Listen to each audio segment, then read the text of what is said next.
Welcome to my YouTube channel. Kung bago ka lang sa channel na to at true-blooded Aldab Nation ka, tama po ang channel na pinuntahan mo. Kaya considering na po kitang bagong subscriber. At huwag mong kalimutan pindutin yung bell para lagi po kang updated sa bagong video na ilalabas ko. Salamat po sa iyong pag-click sa channel na to. Welcome back mga kaaldab. Ito na naman po ang inyong lingkod, si Mr. Destiny. At syempre magbibigay na naman tayo ng pinakamagandang update po ngayon sa social media. Nakakatuwa naman po mga kaaldab yung mga effort na pinapakita natin, di po ba? Dahil kumbaga puspusan nga po ang pagbibigay ko ng mga update, medyo nababash po tayo. Dapat daw hindi na natin pinag-uusapan paangkat din, sisikat lang naman daw po yan dahil aldab naman po tayo.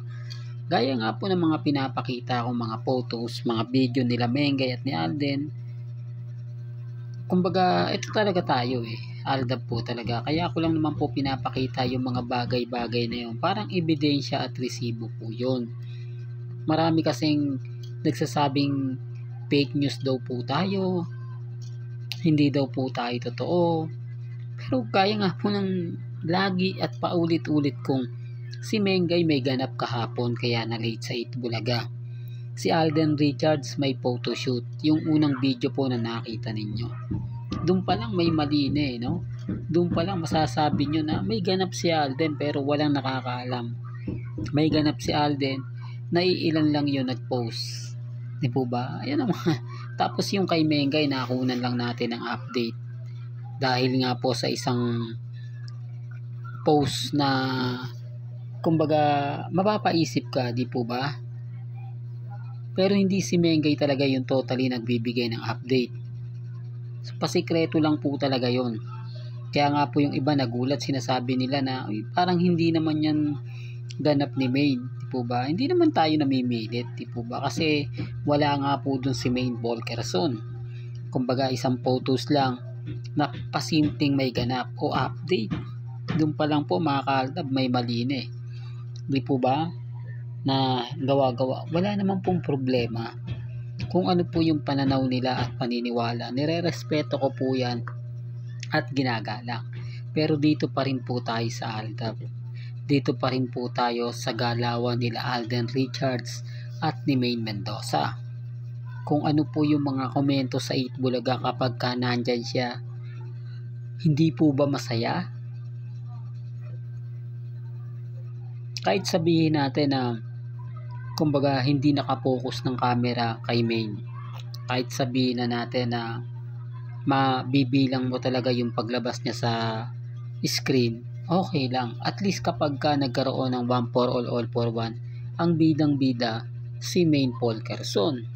Ito yung rason kung bakit hindi po talaga pwedeng mawala si Mengay sa Itbulaga. Ito yung rason kung bakit iba ang galawan ni Mengay, yung charisma niya, hindi po ba? Yung chemistry kasi ni Mengay buhay na buhay yung tipong kapag naandyan siya, alam niya na may mga punchline siyang ibabato, hindi siya natatakot o kumbaga naiilang ibato yung punchline.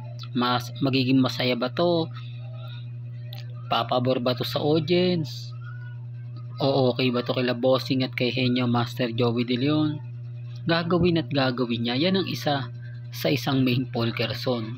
Hindi po ba? Sabi nga ni Henyo Master Joey De Leon tinalo mo pa kami Mengay. Hindi po ba? Naging best comedian si Maine Volkerson. ASEAN host.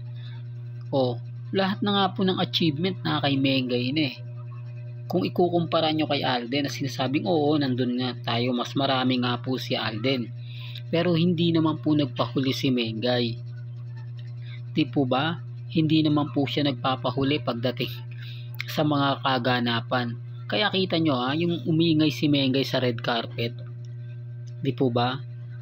Nung sa dami, ito po for the record lang po, maraming nag-react, maraming nagkomento na ang ganda nga daw po ng pagpili kay Mengay sa Signal TV na siya yung ipadala o kinatawan ng Signal TV na rumampa sa red carpet. Di po ba? Ginagawa ni Alden Richards yan. Kaya nga sabi ko sa inyo, yung mga pinapakita akong photos, video, talagang mapapaisip po kayo. Sino nga po ba ang mentor ni Maine Polgerson?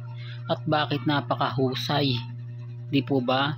Samantalang kung iisipin ninyo, si Mengay hindi naman po yan madalas na kumbaga mag-model, di po ba? Pero ang ganda ng lakad ni Maine Polgerson, talagang yung masasabi natin na nagturo sa kanya ay expert na expert. To, di po ba? Oops, issue na naman yan, Mr. Destiny.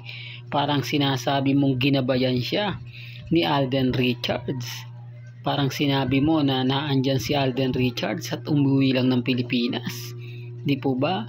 Hindi po posible mangyari yan. Sabi ko nga po sa inyo, may mga bagay-bagay po na magaling mag-ninja moves si Alden Richards na ikagugulat po ninyo. Sabi ko nga po sa inyo sa Bello Medical Group, sabay po talaga yan na pumupunta. Kaya lang, hindi naman po yan ina-update ng Bello Medical eh. Uunahin po na muna nila si Alden, tapos bukas sa makalawa si Maine Mendoza naman. Po ba? Kaya nga abangan naman po natin etong sa March 21 sa bench. Di po ba? Marami kasi nagre-react dyan na ganito, marami nagre-react ng ganun. Wala naman pong pilitan. Di po ba? Kung ano po yung paniniwala po ninyo, okay lang naman po yan. Nire-respeto ko yan. At ginagalang kung sasabihin nila si Catherine yung kasama dyan ni Alden. Matagal ng issue yan. Di po ba?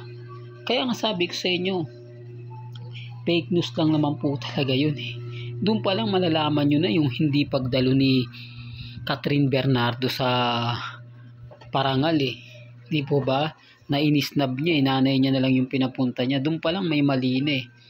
Doon pa lang parang sinasabing ayoko na makita si Alden Richards dahil may magagalit. Di po ba? Hindi, totoo naman po yung mga komento nila. Ayaw lang po talaga nilang pag-usapan.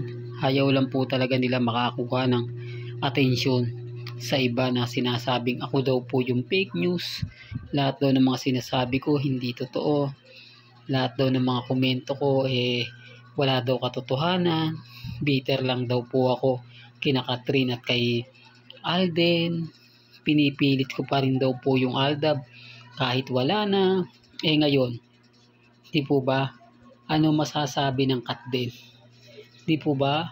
Well, nabasag ko na yung army. Kaya kita nyo yung army, tahimik na po yan.